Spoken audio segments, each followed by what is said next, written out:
Bueno, seguimos en este especial El Quilombo, dedicado a las elecciones en Estados Unidos y la dictadura de las Big Techs. No quieren que nadie ponga en cuestionamiento sus políticas, no quieren debatir, directamente quieren imponer. Y todo aquel que cuestione temas sanitarios, temas de desinformación, lo que ellos entiendan por desinformación, pues inmediatamente o te cierran la cuenta o te exterminan civilmente. Y directamente, si no entiendes ese lenguaje, pues te quitan los servidores, que es lo que hicieron con Parler. Bueno, es una situación para los que hacemos periodismo muy difícil, una situación que nos pone contra la espada y la pared, pero no nos vamos a callar. Si creen que con eso van a conseguir callarnos, no nos van a callar. Bueno, vamos a seguir entonces con el tema de Estados Unidos, porque hay novedades. La Cámara de Representantes ya ha aprobado el segundo impeachment contra Trump. El presidente va a dejar la Casa Blanca ahora en una semana, pero los demócratas quieren ir a por él y ya lo que sería el sueño húmedo, que es juzgarlo por incitación a la insurrección, tras el asalto al Capitolio, y hasta 10 congresistas republicanos se han sumado a los demócratas. Pues yo quiero debatir esto con dos invitados muy especiales: Alfonso Rojo, director de Periodista Digital, y Pedro Fernández Barbadillo. Les doy la bienvenida. Gracias por estar con nosotros. Alfonso, empiezo por ti. ¿Cómo estás viendo lo que está pasando en Estados Unidos? Tú, con tantos años a tus espaldas, habiendo hecho corresponsalía, habiendo vivido allí, ¿cómo estás viendo a la sociedad norteamericana? Bueno, a mí me ha sorprendido algunas cosas. Es decir, de hecho, pero primero querría puntualizar una cosa. Lo de las Big Tech, que incluyen, para que nos entiendan nuestros oyentes, nuestro público, bajo ese término se engloban todas estas grandes corporaciones tecnológicas multinacionales, y eso va desde Google a Amazon, pasando por Twitter, Facebook y todo lo demás, esas grandes corporaciones. Yo creo que lo que intentan, lo que están haciendo, va mucho más allá de Estados Unidos y va mucho más allá que este rifirrafe con Trump o con la censura de sus cuentas. Yo creo que han aprovechado el asunto Trump para dejar claro que tienen ya más poder que muchos gobiernos. Y, como tú has dicho hace un momento, todo aquel que no se ajuste a lo políticamente correcto, pues corre el riesgo de quedarse sin voz, de quedarse censurado en el mundo en el que estamos. Y solo querría dejar una pregunta sobre la mesa, que a mí me llama la atención que no se haya planteado en España ni en La Sexta, bueno, en La Sexta no lo sé porque no la veo, ni en Televisión Española, que tampoco la veo, en ninguno de estos sitios. Es decir, ¿cómo es posible que una empresa como Twitter censure a Trump y cierre su cuenta y mantenga abierta la de Arnaldo Otegi, terrorista etarra, la de Nicolás Maduro, torturador no confeso pero convicto, la de los ayatolas de Irán, ahorcadores de homosexuales, y las del ISIS? Y no estoy hablando en broma. Yo he hecho esa prueba el otro día en Periodista Digital, de la prueba, como iba a poner, hice un artículo, iba a poner los nombres, iba a poner a Ortegui y buscaba las cuentas de Ortegui, y existen. Y buscaba las cuentas de terroristas del ISIS y existen. Y estoy absolutamente seguro, y ya termino, que Troitiño, este miserable que estará en libertad si no lo está ya, que mató al que se le atribuyen y se le han demostrado por lo menos 22 asesinatos, y la de 12 guardias civiles, jóvenes, chavales, en la República Dominicana, estoy absolutamente seguro que si Troitiño sale mañana de la cárcel, que saldrá, y monta una cuenta en Twitter y un canal en YouTube y pide ayuda a Google, pues se la dan. Es una cosa asombrosa. ¿A qué responde esto? Bueno, eso lo hablamos después. ¿A qué responde? ¿Qué es lo que hay detrás? Pero bueno, lo hablamos después. Bueno, vamos a Pedro. Ha dejado Alfonso una pregunta muy interesante sobre la mesa. ¿A qué responde esto? Aparcamos el tema de Estados Unidos. Tú eres experto, has escrito un libro sobre eso. Vamos a ello, pero entramos entonces en el tema de la confluencia de intereses entre las Big Tech y el Partido Demócrata o el establishment, las élites, mejor dicho. ¿Tú qué respuesta le das a eso que acaba de decir Alfonso? Bueno, el grupo este de las Big Tech también se llama las FAANG, porque es el anagrama de Facebook, de Amazon, de Apple, de Netflix y de Google. Es un grupo de empresas que es el que está impulsando la bolsa de Estados Unidos disparada, que acabó el año pasado con unos beneficios, unas cotizaciones mayores, el índice que en diciembre, que a principios de enero, después de la pandemia, o sea, después de la pandemia, Jeff Bezos era más rico que antes de la pandemia. No deja de ser asombroso. O sea, Occidente destrozado, el PIB hundido, cada vez más parados, colas del hambre, y tenemos esta situación que los muy ricos lo son todavía más gracias a su dominio de la tecnología. El odio que hay contra Donald Trump y que ha llevado a los demócratas a resucitar los linchamientos, nunca me cansaré de subrayar que el partido que comienza los linchamientos, el partido que convierte a los negros en ciudadanos de segunda, es el Partido Demócrata. Claro, ahora quieren linchar a Donald Trump como en Georgia, en Virginia, linchaban a los negros que se acercaban a las urnas a votar. Bueno, pues yo creo que para las Big Tech, para las FANG, el odio contra Donald Trump se explica porque Trump les ha estropeado el inmenso negocio que tenían con la China comunista. Muchos de estas empresas, como Apple, pues hacen sus productos allí en China y luego los expanden, los distribuyen por el resto del mundo. Y estas empresas, como también Google, pues estaban dispuestas a introducir elementos, algoritmos censuradores para que las autoridades comunistas chinas persiguiesen a los disidentes. Aquí Trump es el enemigo del establishment porque les ha parado durante unos pocos años, por desgracia, los negocios que tenían con China. También se ha enfrentado a la corrección política que ya en Estados Unidos es mucho más asfixiante que en España. Ya se están haciendo listas negras. Esta Alexandra Ocasio, esta congresista neoyorquina, está pidiendo a la gente que recopile los tweets de los seguidores de Donald Trump para que no se escape ninguno. Así lo ha dicho, y en varias universidades de estas de categoría de la Ivy League, como en Harvard, en Yale, en Princeton, ya ha empezado también la caza de brujas contra algún pobre desgraciado que se haya atrevido a apoyar alguna de las medidas de Donald Trump públicamente. Algo muy interesante y tiene que ver con lo que, bueno, lo interesante lo acabas de poner tú sobre la mesa, es decir, ahora nos van a vender que el Partido Demócrata es el partido de la paz, es el partido que trae la reunificación de los americanos, cuando en realidad durante meses han estado apoyando al Black Lives Matter, al movimiento Antifa, y no han condenado en ningún momento toda esa violencia. Si quieren insurrección, para ver imágenes de insurrección, no las habrán visto en los telediarios de España, porque fueron cuidadosamente ocultadas, pero nosotros sí tenemos esas imágenes, por ejemplo, las de Oregon, por ejemplo, la de Portland, en la cual hubo muertos, entre ellos policías muertos, pero como eran negros que eran policías y no estaban con ellos, pues quizás no les interesa. Quiero que escuchen las declaraciones de los demócratas respecto al tema del Black Lives Matter, hablando, por supuesto, de movimientos pacíficos, y lo comentamos con Alfonso Rojo. I want to be clear in how I characterize this. This is mostly a protest. It is not generally speaking unruly.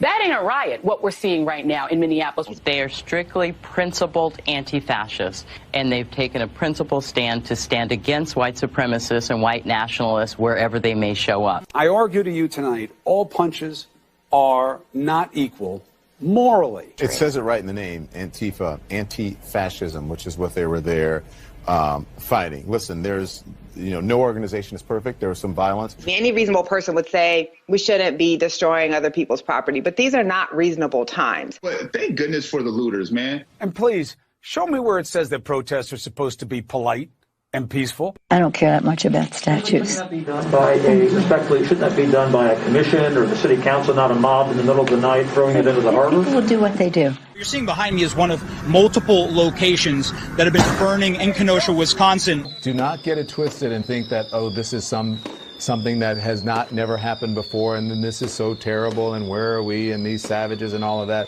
This is how this country was started. People get mad, and people get sick of it. People are risking COVID to explain to this country that we're fed up. Most of the major movements in American history have started at the grassroots level and at some point have turned into direct conflict with American government. So remember your history before you judge your present. Thuggishness is thuggishness wherever it comes from politically, and we should be the first to call it out. I disagree. Alfonso, que es una interesantísima edición. Era muy gracioso ver al corresponsal de la CNN diciendo, no, es que son movimientos pacíficos y detrás un incendio y la gente corriendo. Bueno, ¿Tu impresión al respecto? Hay distintos niveles. Es decir, estos que han salido, los periodistas, los tertulianos, no son muy distintos en la forma de actuar y de opinar, quizás con más nivel, que nuestros tertulianos españoles o nuestros presentadores españoles. Y se apuntan a algo, algunos de ellos con cierta convicción. Pero aquí hay tres niveles. Hay un nivel que es el de los intereses, otro el de los sentimientos y otro el de las convicciones. Yo creo que por convicción las big techs y todo lo que rodea y el periodismo no está actuando. Está actuando fundamentalmente por interés, como ocurre en España. Y te voy a poner un ejemplo. Mira, hace ahora 2 años, menos de 2 años, en el verano de 2019, en agosto, un tipo muy guapo, muy atractivo, con mucho éxito, que se llama Richard Gere, que hace unas películas estupendas, al ver el desastre que había en el Mediterráneo, todos aquellos refugiados que intentaban llegar, los barcos, el Open Arms, todo eso, tomó la decisión de ayudar. Y se fue a ayudarles y les llevó comida. Les llevó exactamente 4 grandes paquetes de comida en un yate de $15 millones. O sea, este hijo de la gran puta se va en un yate de $15 millones a ayudar. Oiga, venda su yate, sea consecuente, actúe con convicciones. ¿Por qué lo hace Richard Gere? Porque quedas bien.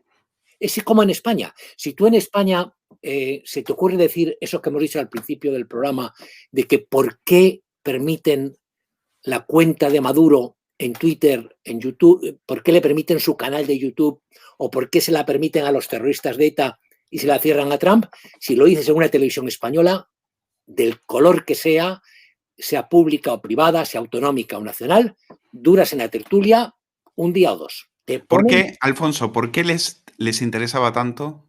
Tú has visto las corresponsalías, es decir, nos da vergüenza ver a esos corresponsales que solamente no se enteraron de los escándalos del hijo de Biden, no se enteraron de cómo Biden manoseaba a las niñas, no se enteraban de lo que decía Pedro de las conexiones con la dictadura china, que ellos en declaraciones públicas dicen que no es una dictadura.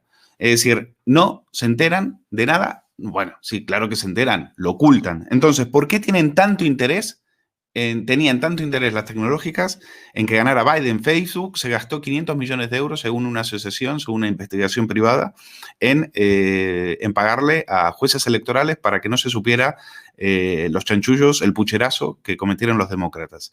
¿Tu opinión?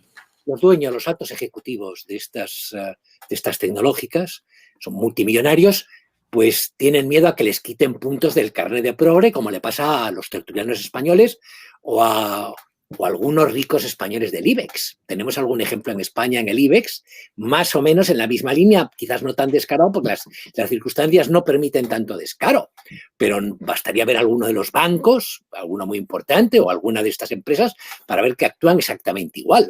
Es decir, les da igual. ¿Por qué? Porque al final esta gente no tiene convicciones, tiene intereses y después tiene aficiones. Y entonces quedas mejor en el mundo de Hollywood, quedas mucho mejor en el mundo de las tecnológicas, quedas mejor en tu club privado de golf que vale, o subido a tu yate de 15 millones, si llevas el carnet de progre con los 15 puntos que te dan en origen y no te han quitado 2 o 3 porque has puesto alguna cosa en cuestión. Eso es un factor.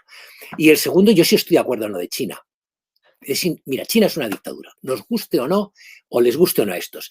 Es un país donde hemos visto escondidos estos días en las noticias cómo podemos especular, porque probablemente ha ocurrido con que a Jack Ma, al de Alibaba, lo pueden desaparecer. No sabemos si lo han desaparecido o no, pero si lo desaparecieran no nos extrañaría mucho. Y hemos visto cómo detienen a blogueros porque escriben sobre el COVID y cómo han ocultado con respecto al coronavirus todo.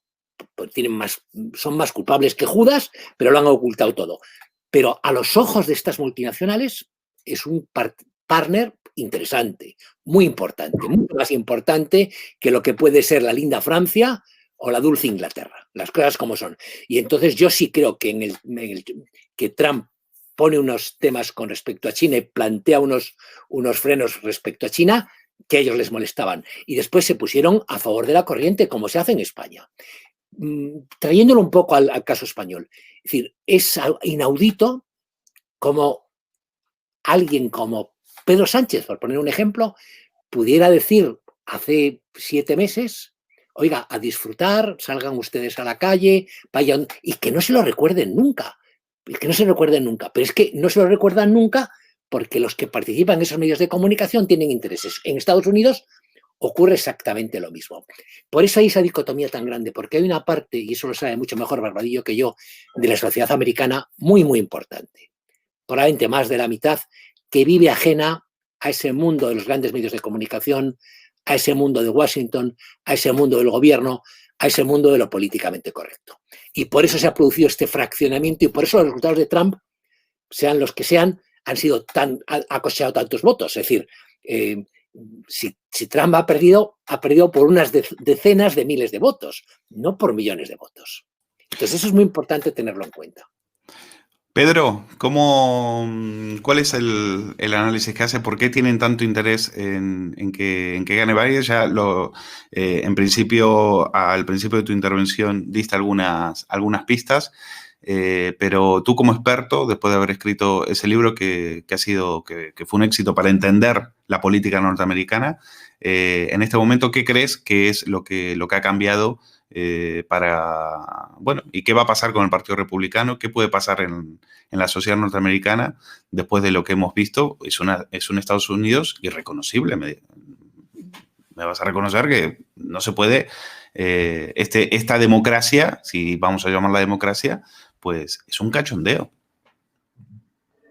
Se habla de la división social que ha traído Trump a Estados Unidos y no es así. La división la trajo Obama durante sus 8 años de imperio progre, en la que ya se empezó a acusar a los norteamericanos blancos de practicar un racismo sistémico, este invento. Oiga, mire, que es que como 500.000 norteamericanos murieron en la guerra de secesión para liberar a los esclavos. Y eso lo hizo el Partido Republicano frente al Partido Demócrata, que es el que se subleva cuando Lincoln toma el poder. Estamos en el imperio de la mentira. Los progres que controlan el Partido Demócrata pues quieren seguir manteniendo su hegemonía, lo que llamamos aquí en España la superioridad moral de la izquierda. Bueno, allí en Estados Unidos es la superioridad moral de los progres o de los demócratas. Le van a echar la culpa a Trump de todo. Se la van a echar, se la están echando ya a sus 75, 76 millones de votantes. Para los del Black Lives Matter, cualquier protesta, cualquier incendio, cualquier saqueo se les disculpa, es legítimo, hay que perdonárselo, están sufriendo mucho. Bueno, en cambio, las protestas que va a haber ahora por parte de los votantes de Trump, del trumpismo, no, eso va a ser poco menos que fascismo. Porque los antifascistas tienen que inventarse un fascismo. O sea, el antifascista es el único animal que tiene que inventarse su depredador para existir. No deja de ser muy, muy curioso. O sea, los antifas tienen que estar buscando constantemente un fascista. Y si no lo encuentra, pues el fascista, pues somos tú, yo, Alfonso, y el que pasa por la calle y no chista y no se indigna moralmente. Ahora los progres quieren este modelo chino. Es un modelo que mezcla el capitalismo de Estado, donde se hacen negocios pues soltando pasta. Hay un control social tremendo de la población. Se está viendo en Hong Kong, se está viendo con la demolición de iglesias cristianas, la persecución a Falun Gong y a otros cultos. Hay un monopolio político, va a gobernar siempre el mismo partido, que es lo que quieren los demócratas en Estados Unidos, y también hay unas políticas que gustan mucho a estos plutócratas. Por ejemplo, Bill Gates en abril pasado dijo que ya estaba bien de criticar a China por parte de los norteamericanos. Pedro, China había hecho muchísimas cosas bien para controlar la pandemia, dijo Bill Gates. Pedro, escucha, quiero que veas a los demócratas cuando les preguntan sobre China. Prácticamente es que les falta babear. Escucha. Xi Jinping is not a dictator. He's not a dictator? No, he has a constituency to answer to. As an investor in China, you kind of slow down for 4 or 5 years until you see the lay of the land, or so we're all in, and so we're not slowing down. The rising China is a positive development, not only for the people of China, but for the United States and. Bueno, no es una dictadura, ya lo has escuchado. Es decir, están entregados. ¿Te acuerdas el empresario este chino que ante un auditorio chino reconocía que tenían gente de ellos en la alta dirigencia demócrata, en las altas esferas de Washington? Dijo, no hace falta comprarles, directamente les hemos metido gente nuestra ahí. Bueno, pero sí, poco antes de las elecciones del 3 de noviembre, la revista Newsweek publicó un reportaje, una historia, un especial sobre la influencia de los blogueros chinos, del gobierno chino, en los medios de creación de opinión de Estados Unidos. De eso no se ha hablado en ningún otro país. Yo no recuerdo que haya habido ningún corresponsal de la televisión española, ningún periodista de un medio, de un periódico de papel, que tradujese ese reportaje y lo presentase a sus lectores. Y bueno, Newsweek, que no se ha distinguido precisamente por apoyar a Donald Trump, ni mucho menos, como toda la prensa de Estados Unidos, está admitiendo que el gobierno chino, la dictadura china, influye en Estados Unidos y de esto no se puede hablar. Bueno, ¿por qué? Bueno, pues porque los chinos están sembrando de dinero Washington y el Partido Demócrata. También es cierto que están entrando en el Partido Republicano, pero claro, el partido de los progres, el partido más dispuesto a hablar con China, es el Partido Demócrata. El gobernador de California, otro demócrata, hace un par de años, dijo que puso a caldo a Donald Trump porque no estaba haciendo lo suficiente contra el cambio climático, además, etcétera, y dijo que él iba a hacer un acuerdo con China que sí lo estaba haciendo. O sea, este individuo ponía como ejemplo a China de control del cambio climático y no a su presidente. Bueno, pues estamos aquí, como diría Orwell, en decir que la paz es la guerra y la guerra es la paz. Todo a beneficio del partido que manda y de sus patronos. Quiero compartir, Alfonso, quiero que veas declaraciones. Pero la razón de fondo es que China es muy grande, muy poderosa y muy rica.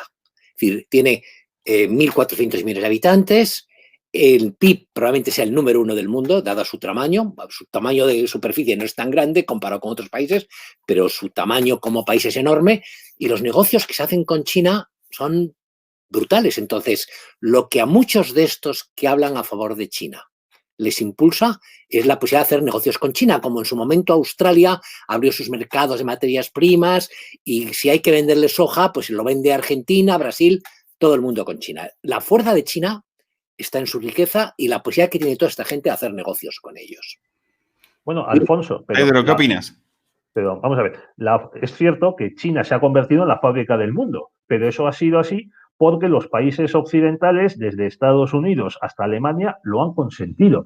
Si de pronto se aplicase lo que podríamos llamar libre comercio, pero en igualdad, es decir, oye, ya está bien de permitir que en España entren productos agrícolas que no se producen con las mismas exigencias que se imponen a los agricultores españoles, bueno, veríamos qué le pasa a China. Si los países occidentales y los países, vamos a decir, de Iberoamérica y países africanos dejasen de comerciar con China, China se desplomaría. O sea, sí. China tiene el poder que le han dado las élites corruptas de Occidente. Absolutamente. Aquí es para repartirse el negociete. Sí, pero están insistiendo, perdona, Alfonso, un caso, están insistiendo muchísimo nuestras élites globales en el cambio climático para empobrecernos y someternos todavía más. Bueno, pues salió un reportaje, no me acuerdo dónde, me pareció muy interesante, la pena es que no lo guardé, que los inmensos cargueros con los que China nos envía sus productos, sus patitos para el baño, sus adornos navideños, sus tal, es de los elementos más contaminantes del mundo. Bueno, pero es decir, que es consecuencia de nuestras políticas y de las actitudes que toman nuestras élites es evidente, pero también es cierto que por el camino que vamos dentro de 20 años, Estados Unidos podrá ser probablemente el cuartel del mundo, porque va a haber reacciones muy fuertes. Europa va a ser el asilo, la residencia de ancianos. No, seguro, estoy absolutamente seguro. Y China va a ser Bueno, porque tenemos muchos casos. Mira, por ejemplo, la flota pesquera china está esquilmando todos los caladeros que hay en la costa del Pacífico americana. No de Estados Unidos, pero a los de Perú, los de Chile, los de Ecuador, de todos estos países. Y nadie hace nada. Lo has dicho tú. China es el país más contaminante del planeta, pero se negocia con ellos y se acepta con ellos. Pero si incluso cuando se instalan en países como el nuestro, la actitud que tienen nuestras autoridades laborales, sanitarias y políticas es de absoluto consentimiento. No compiten en condiciones de igualdad ni el tendero de la esquina del todo a 100, el chino de la esquina, ni la gran multinacional que fabrica teléfonos en Wuhan. Quiero terminar el tema, esta tertulia, con qué hacemos frente a la dictadura de las Big Tech. Es decir, tú, Alfonso, como empresario, me imagino, yo como trabajador y emprendedor también quiero saber qué es lo que va a pasar con esto, porque, bueno, hay una parte que está encantadísima con la censura. Vamos a escuchar a las televisiones progres de Estados Unidos decir que es una empresa privada. Ahora resulta que defienden a la empresa privada. Vamos a escucharlo. This is a private company. We hear a lot of free speech arguments here. This is not the government doing this. This is Twitter, a private company. There's a very different issue of censoring if you're a government entity versus a private company making a decision that, you may have crossed the line with the privilege of using our service. Yes, that's very important context here. This is not a First Amendment battle. This is a No estoy de acuerdo. Sí, esa es la primera enmienda y quiero decir más cosas. Funcionan con una situación también de privilegio, casi China. Es decir, no sé si te has fijado que nosotros como medio, por ejemplo, periodista digital, somos responsables de lo que se publica en nuestro medio, de lo que aparece en nuestro medio y que hemos tenido que ir a veces a los juzgados, no por cosas escritas por nuestros redactores, sino porque alguien completamente ajeno a nosotros, en un chat, incluso ajeno a nosotros, ha puesto comentarios y el juez entiende que si se pueden leer llegar a través de periodista digital, somos responsables y hemos tenido batallas legales complicadas. Eso no se aplica a una empresa como Google. Eso no se aplica a YouTube. Es decir, a mí me pueden pedir responsabilidades si yo subo un vídeo que es ofensivo para alguien. A Google como empresa no se le pueden pedir responsabilidades en ningún país del mundo. Se les piden por lo que aparece en Google. Nada. Aunque sean degollamientos, carnicerías hechas por los terroristas islámicos. No se puede. O sea, nuestro sistema judicial, nuestro sistema político les da una situación de privilegio. ¿Qué vamos a tener que hacer? La tentación siempre es cuerpo a tierra, barriga al suelo y apretar las nalgas, pero no. Lo que tenemos que hacer es la batalla. Yo creo que hay alternativas. Yo creo que hay un hartazgo de un sector importante de la población. Lo ocurrido con Telegram, la cantidad de gente que se ha ido de WhatsApp, ha emigrado a otras plataformas, no es relevante todavía, pero es significativa. El que aparezca algo como Parler también es significativa. El que la gente privadamente, de unos a otros, nos neguemos a aceptar la imposición es significativa. El que aquí hagamos un programa como esto, el libro de Barbadillo, es significativo. Yo creo que hay que seguir en Twitter, en Facebook, en WhatsApp, mientras nos dejen, que las cosas se están poniendo muy, muy serias. Alfonso hablaba de los vídeos que ofenden. Bueno, es que vamos hacia la dictadura de los ofendidos, que son siempre de izquierdas o progres. Aquí, los degollamientos que citaba Alfonso, esos parece que no ofenden o que son incluso libertad de expresión.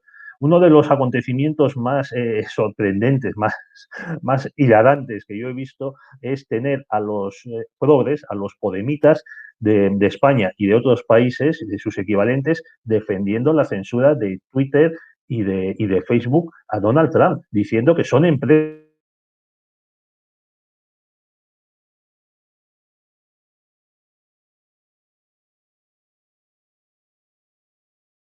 Se ha ido la señal. Se ha ido, ¿no? Dependiendo de la opinión del editor. Pues mira, ¿te quieren echar de un sitio? Pues tú te quedas. al menos hasta que te pongan de patitas en la calle, pero que lo hagan ellos, que se vea que lo han hecho ellos, ponerles en esa tesitura de contradicción con su discurso de libertad de expresión. Bueno, es cierto que los progres intentan convertir Twitter y las redes sociales en lo que son hoy día las universidades de Estados Unidos, donde no pueden ir conferenciantes conservadores porque les apedrean ante la mirada, ante la negligencia de las autoridades académicas y de las policías del campus. Bueno, pero de momento no nos llevan a campos de, no voy a decir de concentración, sino a campos de, como llevó el demócrata Roosevelt a tantos miles de ciudadanos norteamericanos de origen japonés. Bueno, lo que quieren es reprogramarnos, está claro, ¿no? Un gran reseteo, vamos a reprogramarnos y el que se niegue, pues se queda fuera. Alfonso, perdona, di. Es censura y creo que es la primera enmienda y que es un caso de libertad y que en el caso de Trump hasta la propia Angela Merkel, que no es sospechosa pues de nada, pero de casi nada, se ha pronunciado, por lo menos lo ha puesto en cuestión. Es decir, es muy llamativo que en un país como España nadie se haya atrevido a decirlo, que por ejemplo la censura a Trump es censura. Es censura. Y es censura si le aplicas, fíjate, el argumento que se utiliza para cerrar la cuenta de Trump en Twitter y después el que han tenido hace unos días, 2 o 3 días, para cerrarle temporalmente el canal de YouTube, es que cosas que decía podían incitar a la violencia. Dice, oiga, sea usted consecuente y a todos aquellos, no te estoy diciendo ya gente anónima, gente pequeña, gente desconocida, a todos aquellos dirigentes políticos que pueden de una forma o de otra incitar a la violencia, ciérreles la cuenta. Pues no se la cerrarán. Bueno, lo vamos a dejar aquí. Alfonso Rojo, director de Periodista Digital, Pedro Fernández Barbadillo, autor de Los Césares Americanos. ¿Lo dije bien? Césares del Imperio Americano. Césares del Imperio Americano, editado por Homo Legens. Gracias por estar con nosotros en este programa especial del quilombo sobre la dictadura, Big Tech y las elecciones norteamericanas.